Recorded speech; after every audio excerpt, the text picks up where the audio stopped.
Hello, nerds, and welcome back to another edition of Throwback Thursdays, Total Nerd Talk Edition, with me, your boy CJ.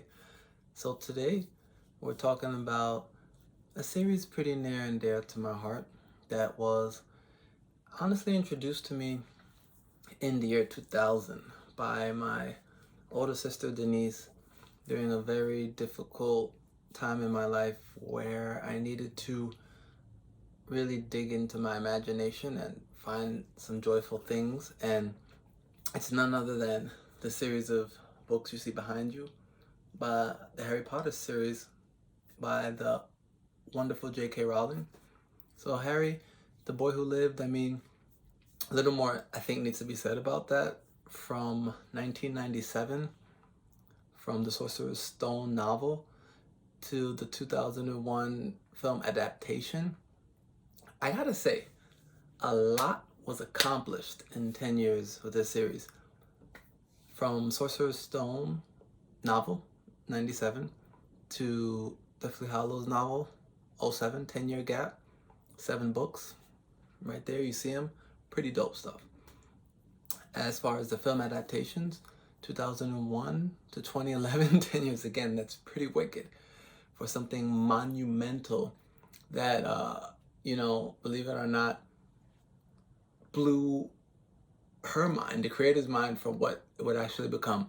If some of the stories be believed, from story conceived that she began writing on like napkins, people at a table. It's incredible. So, throwback portion of that is because some of you may or may not know, the Cursed Child, the 8th story, 19 years later, is something that I really, really want to recommend to folks out there. Now, not so much necessarily the book. The book in and of itself, it's a very cool story, and I'll get to why I don't rate it on the same level as the novels here. And furthermore, it's not solely by J.K. Rowling, but let me slow down.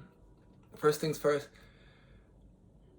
I want to talk Broadway because this story has a Broadway adaptation. It was created for Broadway.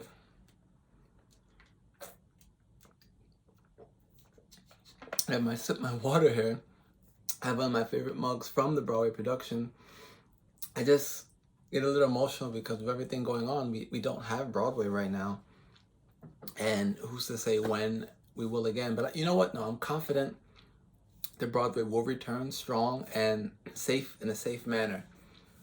And if this play returns in a Broadway near you, I highly recommend it be one of the first, if not the first, Broadway production you see. Harry Potter and the Cursed Child on Broadway is magnificent.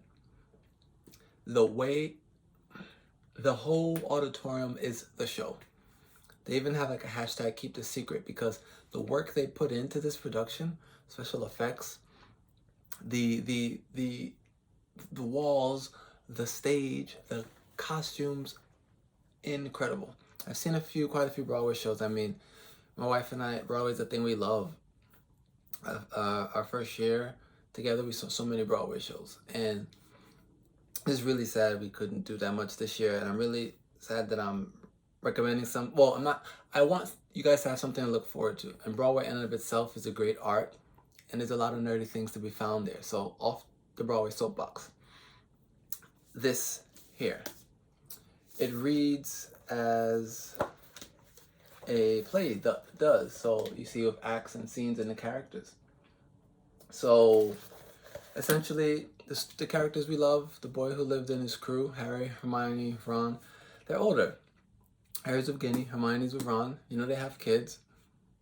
Harry and Ginny have Ginny. Ginny. I know I'm sounding like my 13-year-old self pronouncing these names. I get all giddy even talking about this stuff. They have, 2 kids, Albus and James.